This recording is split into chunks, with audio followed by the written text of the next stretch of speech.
If you do have any questions for any of the speakers, we'll have a panel discussion following Narciso and Rina. You can also chat them in the Q&A section on AirMeet. Narciso, please join us on the stage here. Narciso, he's a BIM manager with Kilnridge.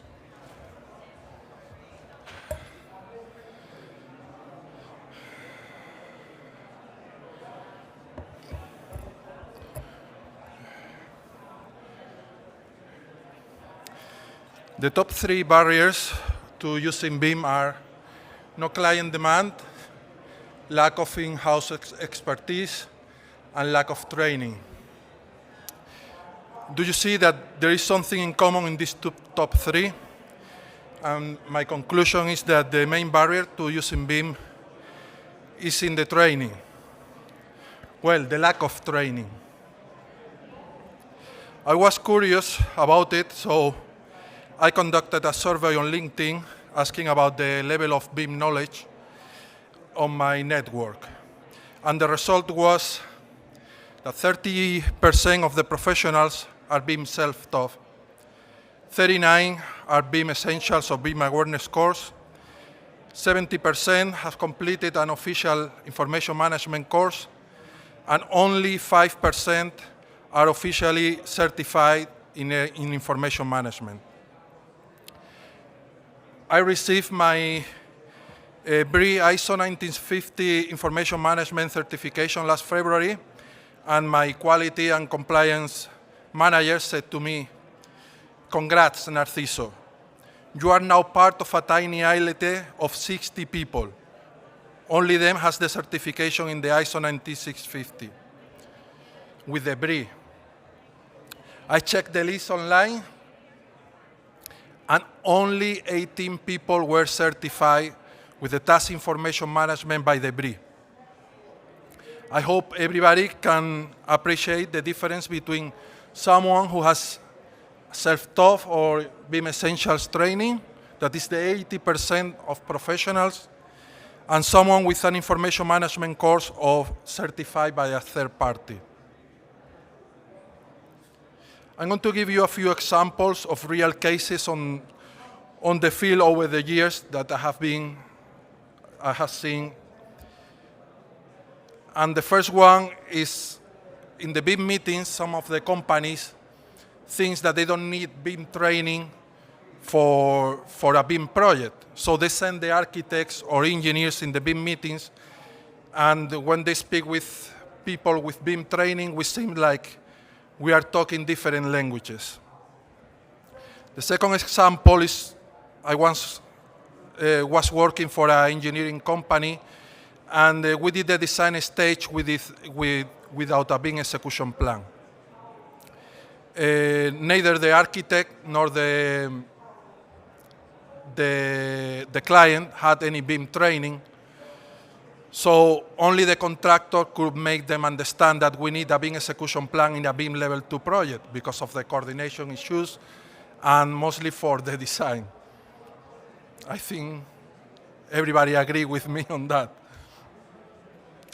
And I also know a company in the UK who can deliver BIM level 4.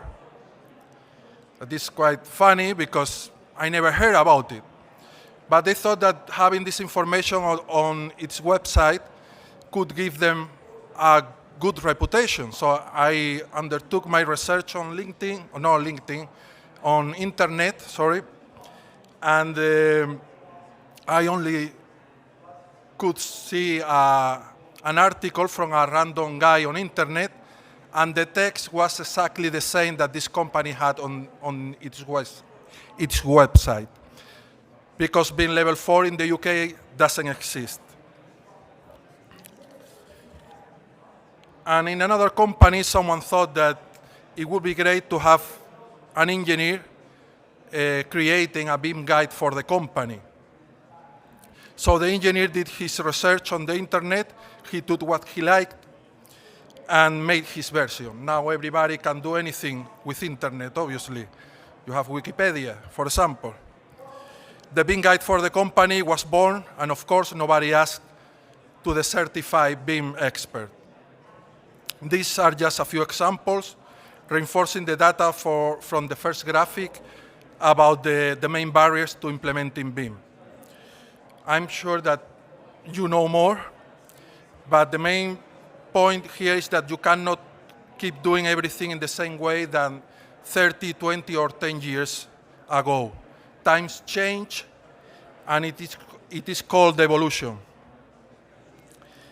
The evolution is a process of changes and development over the years. The training is critical for the adaptation to these changes, but there is always resistance to the changes. The human being has this mechanism of protection against the unknown that is called the comfort zone. The comfort zone is this imaginary zone where we feel safe, control everything, and don't want to leave. I led a BIM webinar a few weeks ago in my company for my colleagues, and one of the questions was, why is there so much resistance to adopting BIM?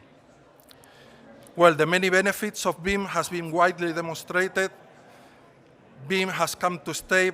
However, many people are still against its implementation and the training involved.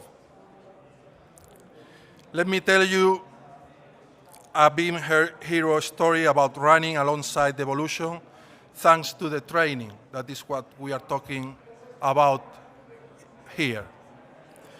And it's my own story. In the 90s, I was studying to be a draftsman, and our training was based on hand drawing and computer-aided design as the drawing production at this time. I remember how my old teacher was saying there is nothing about or better than the drawing by hand. This is the first picture there. I don't know if some of you have experienced drawing by hand, but it was in the 90s. Nobody has drawn by hand since then. Over the years, I became a CAD expert, but with my doubts. I thought many times about doing the same thing all my life, doing the same drawings for the same projects, until I joined an iconic project in my city, that is Malaga. And if you have visited the Costa del Sol, this is the airport of my city. I have been working on that for 5 years, where I learned many things, and I did many trainings too, because the work was huge. But the crisis in 2010 hit me badly, and after 4 years without a job, I decided to come to the UK to be a draftsman again. When I arrived in London, a British engineering company hired me as a junior CAD technician. Even I had more than 20 years of experience, but nothing here in the UK.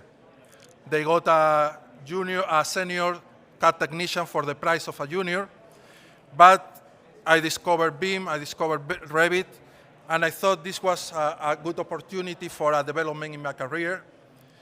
So I started learning Revit, and for the training, the manager of my company gave me the CAD drawings of the Hydro Terminal 2, that with someone with no experience with BIM or Revit, I had to model the whole structure by myself with no knowledge, no training, nobody telling me how to do it.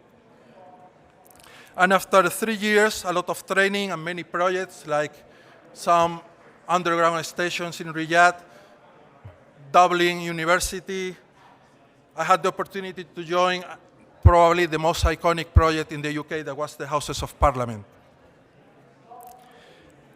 Gaining more and more experience and knowledge over the years through the training, I became BIM certified and joined my current company, where I updated all the standards to the ISO 19650 to have the new certification this year, and I started doing 3D laser scanning for my company, BIM 4D animations, and leading the BIM training for my colleagues. So 7 years after I began to work with Revit, I can now say that I am a BIM manager. So my message is that from drawing desk to BIM, you cannot turn your back on evolution. Don't be afraid of changes.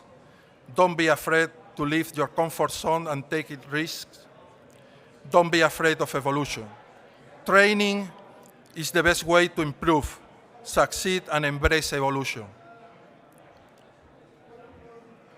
My name is Narciso Guerrero. I am the BIM manager at Cambridge, and I am always happy to connect on LinkedIn. Thank you for listening.